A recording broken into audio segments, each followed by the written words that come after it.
I need to confess something about Aptera that keeps me up at night. It is not the 3 wheels or the looks, or even the haters. It is the one problem that nobody seems to be talking about openly. What happens when one single supplier fails to deliver a single part? This project relies on outsiders for nearly every single major component, and that dependency creates real vulnerability that is genuinely hard to ignore. Think of it like building a house where you do not make bricks. It's forged You just in the hope elements, the brick maker tested stays in by business time forever. itself. That is a scary thought, and it keeps me cautious despite my excitement. But before we go down that rabbit hole, let us address the loudest critics. They What an scream that this absolute vehicle is joke. destined to fail from day one. Are they They serious with point this to a design? failed company from It over will a never decade work ago in as this proof. weather. But is that historical argument actually fair or just intellectually lazy? Let us examine the facts instead of relying on outdated assumptions and fears.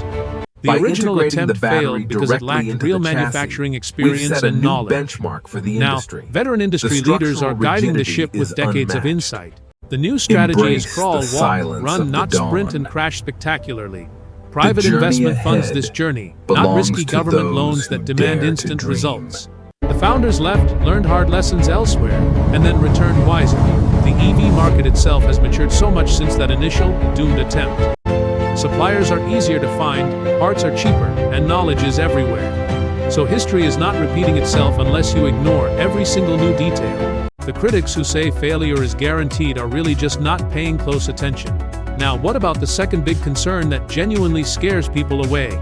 Is a vehicle made of carbon fiber and hemp actually safe in a real crash? Honestly, that is a fair question that deserves a transparent, thoughtful answer.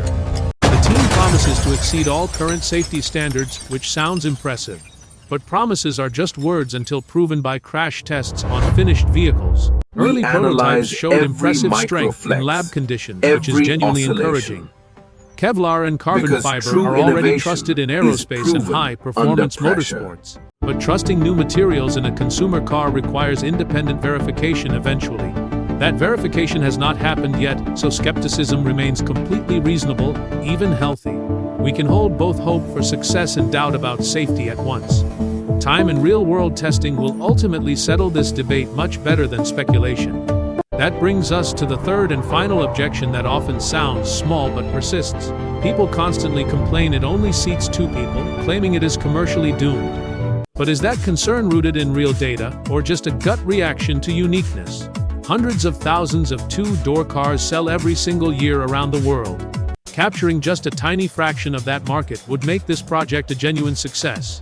Most daily commutes involve a single driver with empty seats anyway. 2 seats might actually be a feature that improves efficiency by saving weight. So, that objection sounds logical, but the market data tells a completely different story. Those are the 3 public fears, but let us return to my own private worry. Relying on third-party suppliers means the company does not own its own destiny. If a supplier goes bankrupt or faces a delay, the entire project stops immediately. This is a massive risk that could derail everything, no matter how good the design.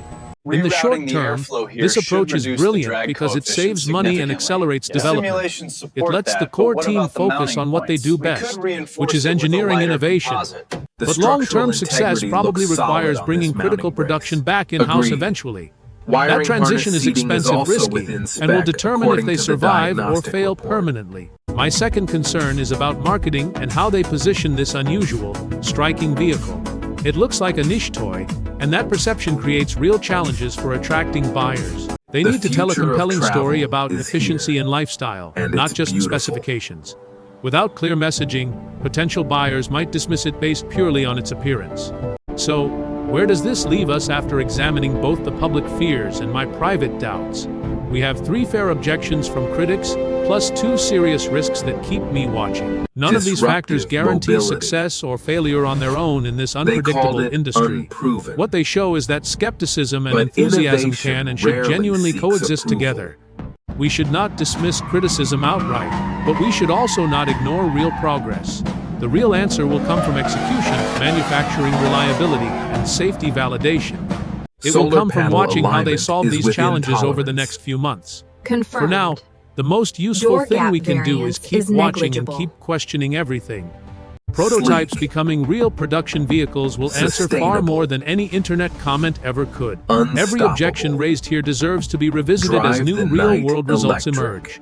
Static opinions rarely survive contact with new evidence, and that is exactly how it should work. Until then, cautious optimism mixed with honest scrutiny remains the most reasonable position to hold. The road ahead is long, uncertain, and genuinely exciting for anyone following this story closely. But the question I keep asking myself is whether they can truly escape their dependency on others. Can they build the bricks themselves before the brickmaker lets them down entirely? That is the problem nobody is talking about, and it is the one that matters most to me. What do you think? Is this a genuine risk or an overblown fear from a worried supporter? I have spent weeks reading every forum, every comment, and every critique about this vehicle. And the more I read, the more I realized something important about how we judge innovation. We often mistake familiarity for safety and novelty for danger without thinking twice. That instinct kept us safe in caves, but it holds us back from progress today. The Aptera challenges everything we assume about what a car should look like. And that alone makes people uncomfortable, even before they examine the actual engineering. But discomfort is not the same as evidence, and fear is not the same as fact. So let us break down each concern with the precision of an engineer, not a fan. We will look at the numbers, the materials, and the strategy behind the scenes. We will separate genuine red flags from the noise of online outrage and speculation. Because if we want to be smart about this, we need to think carefully. We need to question our own biases as much as we question the company itself. That is the only way to arrive at a conclusion that actually means something. Let us start with the loudest criticism that echoes across every social media platform. The future of People say the mobility original company failed, so this one will fail too, period. This argument sounds so simple and obvious that it tricks many people instantly. But history is not a straight line that repeats itself without any changes. The original company had no experience building cars at any meaningful scale. They were dreamers with a prototype and zero understanding of manufacturing logistics. That is a recipe for disaster, and disaster is exactly what happened to them. This time, experienced automotive executives have joined the leadership team from day one. These are people who have built cars for decades at major global manufacturers. They understand supply chains, quality control, and the brutal economics of production. The strategy now is deliberate and patient, not reckless and fueled by hype. They are using private funding instead of government loans with impossible strings attached. This removes the pressure to overpromise and underdeliver to satisfy external demands. The founders left, started other companies, and learned hard lessons along the way. They returned with fresh perspectives and a much deeper understanding of the industry. The electric vehicle landscape has also transformed completely since that first failed attempt. Battery technology is cheaper, more efficient, and more reliable than ever before. Charging infrastructure is expanding rapidly, making EV ownership practical for millions. Suppliers are now eager to work with new EV companies, not skeptical of them. So, to say history is repeating itself is to ignore all of these massive changes. It is like saying a student will fail because they failed a test years ago. But what if that student studied harder, got a tutor, and changed their approach?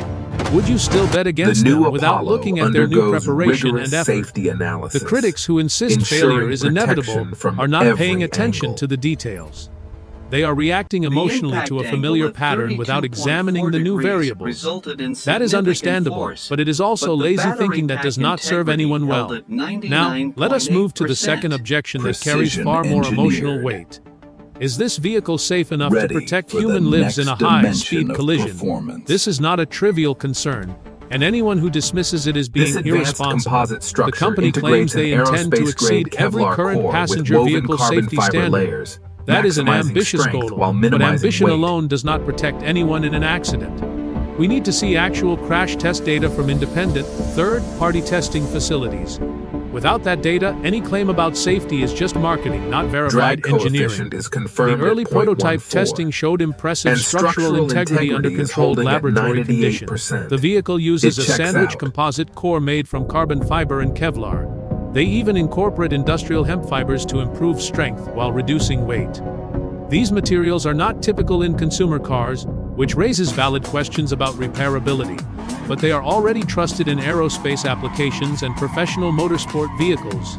That suggests the engineering team is using proven concepts in a new context. Verified the question data. is whether that context changes the performance of these materials significantly. Until independent crash tests are publicly released, we simply cannot know for certain. Skepticism about safety is healthy and should be encouraged, not attacked or dismissed. It pushes the company to be transparent and to prioritize safety over marketing hype. We can be excited about the innovation while still demanding rigorous independent verification. These two positions are not contradictory, they are complementary and intellectually honest.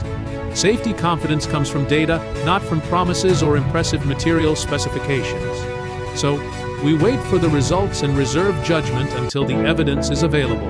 That brings us to the third objection, which at first seems almost trivial in comparison. People constantly say that a two-seater vehicle can never achieve mainstream commercial success. This argument sounds intuitive because we are used to seeing larger family vehicles everywhere. But intuition is not data, and the data tells a surprisingly different story entirely.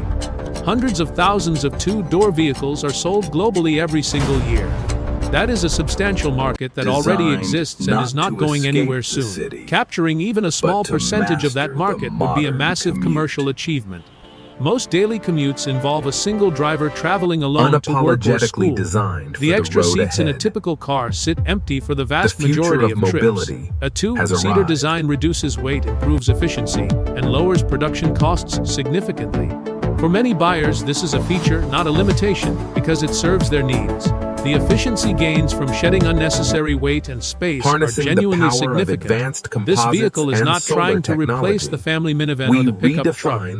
It is targeting commuters who value efficiency, performance, and a unique driving experience. That is a large and growing demographic, especially as fuel prices remain unpredictable. So, the two-seat limitation is only a problem if the target market is families. But the target market is clearly not families, so the objection misses the point.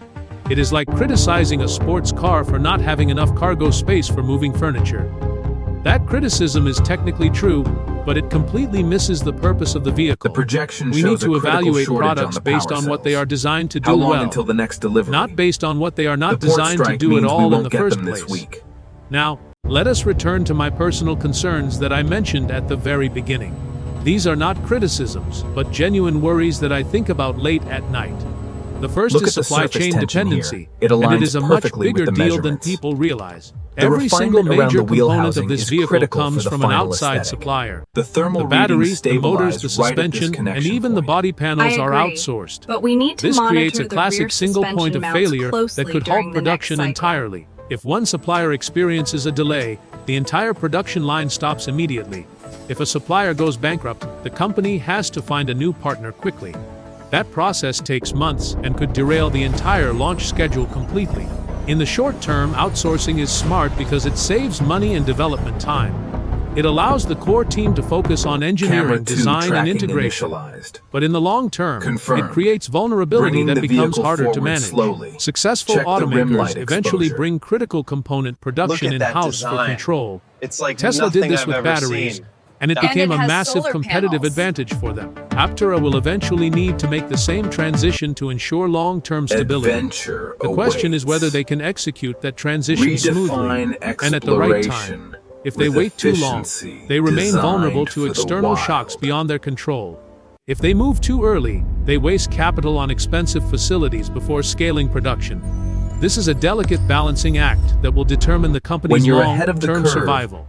My second concern is about marketing, and this one might actually be more dangerous. Is the future of How do you sell a vehicle that looks nothing like anything else on the road? The unusual design is polarizing, and that polarization creates a marketing challenge. Some people love the look, but many others are immediately put off by it. The marketing team needs to tell a story that goes beyond the unusual appearance. They need to communicate the efficiency, the performance, and the lifestyle benefits clearly. They need to educate potential buyers about why this vehicle exists and who it serves. Without clear, consistent messaging, the vehicle risks being dismissed as a gimmick. Perception matters just as much as engineering when it comes to consumer purchasing decisions. People buy products that make them feel smart, efficient, and ahead of the curve. The marketing needs to make buyers feel all of those things, not just intrigue. Storytelling, education, and consistent visibility will ultimately determine mainstream success. This is not insurmountable, but it requires a sophisticated approach and substantial resources. So, after examining all of these concerns, where does that leave us honestly? We have 3 public objections that are based on outdated information or weak logic. We have 2 personal concerns that are genuine and deserve serious attention. I understand that, None of these factors guarantee success or failure on their own in this industry. What they show is that the path forward is complex and full of real challenges. But challenges are not the same as fatal flaws that make success impossible. The company has a solid strategy, experienced leadership, and a genuinely innovative product. They have learned from past mistakes and adjusted their approach accordingly. The market is more receptive to electric vehicles than at any previous point. The technology is mature, the supply chain is developing, and demand is growing. These are favorable conditions that did not exist during the first failed attempt. The question is whether the team can execute on their strategy without major missteps. Execution is everything, and it will determine the outcome, not online speculation. For now, the most useful thing we can do is continue watching and questioning. We should celebrate progress when it happens and raise concerns when we see them. That is the role of a thoughtful supporter, not a blind fan or a cynical detractor. The road ahead is uncertain, and that uncertainty makes it genuinely exciting to follow. Will they solve the supply chain vulnerability before it becomes a critical problem? Will they find the right marketing message to reach mainstream buyers effectively? Will the crash tests validate the safety claims or reveal unexpected weaknesses? These are the questions that keep me engaged and curious about this project. And honestly, that curiosity is what makes following this story so rewarding. We get to watch something unprecedented unfold in real time, with all its challenges. So, what do you think about the risks and opportunities we have discussed today? Are my concerns about suppliers overblown, or do they hit close to home? Does the 2-seater limitation actually matter for the target market they are pursuing? I would genuinely love to hear your thoughts in the comments section below. Let us keep the conversation going with curiosity, not hostility or blind loyalty. Thank you for watching, and I will see you in the next video update.